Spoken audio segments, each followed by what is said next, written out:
వర్గం నోము ప్రాశస్త్యం పోలీస్ వర్గం కథ. స్త్రీలు కార్తీక మాసంలో అత్యంత భక్తి శ్రద్ధలతో జరుపుకునే నోము పోలీస్ వర్గం నోము. ప్రాచీన కాలం నుంచి కార్తీక మాసంలో స్త్రీలు అందరినీ ప్రభావితం చేసే నోములలో పోలీస్ వర్గం నోము ఒకటి.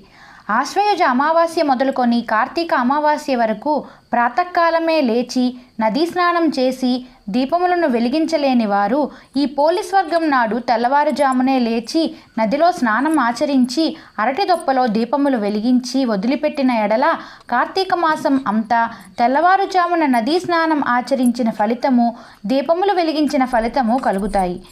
పోలి దీపాలను అమావాస్య రోజున కాకుండా మర్నాడు వచ్చే పాడ్యమి, పోలిపాడ్యమి రోజున వెలిగించుకోవాలి.